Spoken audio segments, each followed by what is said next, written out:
Hi, my name is Usman. I'm a photographer at Sonder Creative and senior writer at fstoppers.com, and today we're going to be looking at two monitors from a company called BenQ. The first one is the SW320 and the second one is the PV3200PT.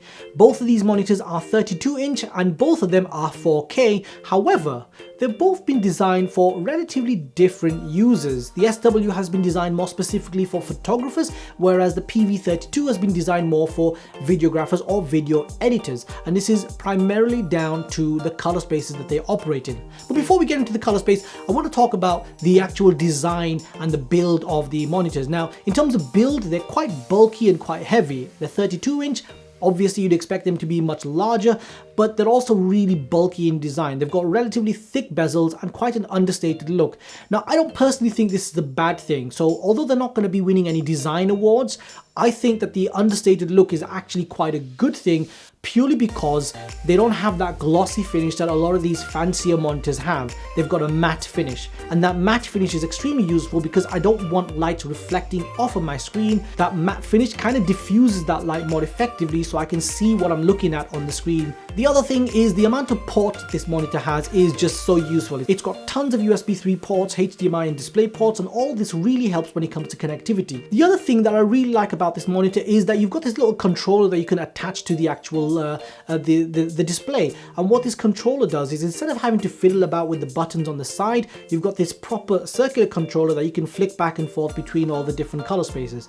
Although I don't really flick back and forth between color spaces, it's useful to have, especially if you want to make a quick change and you don't want to be faffing around with those buttons going through all the different menus. So definitely something that I really appreciate. The SW320 also comes with a hood that you can build into the monitor, and this is very useful if you've got any lights that are hitting the monitor at a particular angle. Although it is a matte finish, you still don't necessarily want any direct light hitting your monitor because that can affect the way that you see the colors. Speaking of colors, the SW320 covers 99% of Adobe RGB and 100% of sRGB, whereas the PV3200 covers 100% of Rec 709. So as you can see, they're both designed for relatively different uses.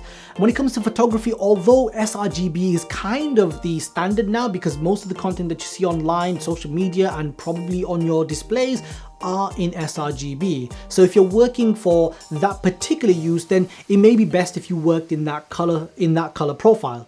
However, if you're printing your images, if you're working with high-end clients, or if you're working on anything more color critical, Adobe RGB is going to be far more useful because Adobe RGB as a color space is significantly larger compared to sRGB.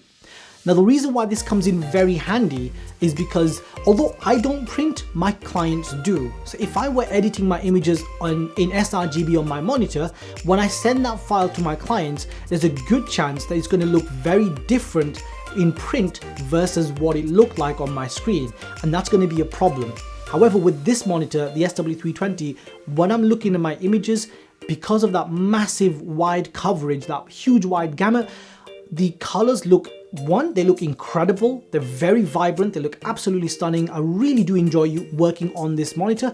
And two, what I see on my screen versus what my clients see in print is basically identical. And that's very, very useful if you're working on those, like I said, those color critical projects, or if you're working with high-end clients that are going to be printing. The PV3200, on the other hand, as I said, is more designed for video.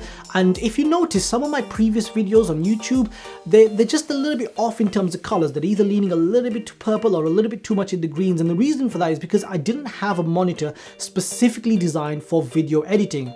The PV3200PT, that's a long name, that monitor, because it's designed specifically for video, now when I'm editing my videos in Premiere Pro, for one, I've got a full display where I can look at the whole video footage in full resolution 4K. So I can have the PV on one side where I can look at the actual content, and then I can use the SW to actually edit the footage.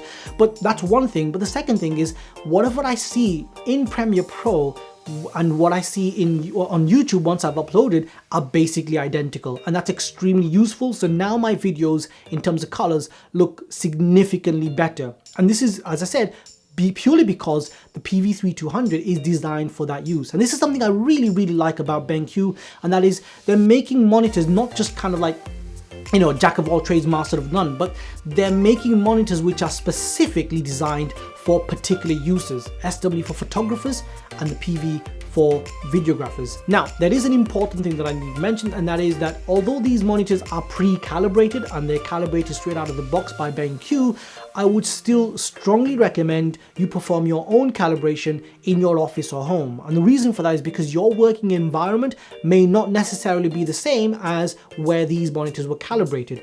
Your lighting might be different, the color of your lighting might be different, the angle where the light is hitting you, or how bright or dark your environment is. All of those factors make a difference in terms of what you see on your screen, and for that reason I do recommend you calibrate the monitor. I use the i1 Studio from X-Rite. It's my favorite calibrator. I've used Spider Pro and Spider Elites, and in my experience I've just found that the i1 is just much better when it comes to getting those accurate colors. Now, when it comes to performing your calibration on this monitor, the thing that I really like about this monitor is the amount of options you've got available. Not only can you change the standard settings, but you also can go into the actual RGB values and change which value is higher or lower. Now, that's extremely important for me because once again, a lot of my clients print their images, so I want to make sure that the colors remain relatively the same or accurate throughout the whole working process. Now, when it comes to pricing, these monitors may not be the cheapest available on the market. However, I'd say they're quite reasonably priced, especially when you consider what else is available with these specs and the prices that they're available at. So on that basis, yes, they're not the cheapest, but they're actually very reasonable, especially when you consider how good these monitors actually are. They are genuinely incredible. Now, there were a couple of things that I didn't like about these monitors, and the first one is nitpicking to the extreme, but I want to mention it because of the practicalities of it, and that is that the boxes that these monitors come in are huge. I know that they're big monitors and they've got a lot of parts and the stand is pretty big and heavy as well, but still, the boxes are like just ridiculously huge.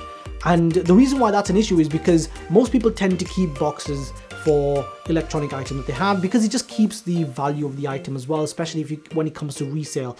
Not saying that I'm going to be selling them, but you know, just one of those things people do. People keep boxes. Second thing is, on the SW320, it doesn't have a full display port, and when I tried using the display port, the mini display port in the actual SW320, I just got these really weird odd colors, so I had to switch back to using the HDMI cable, and that's not a major problem, but still a bit of an issue that I found with this particular monitor. Might have been a faulty mini display cable that I had, or maybe the display port isn't working on my computer. Could be a number of issues. I didn't really go into it too much because the HDMI cable just worked fine.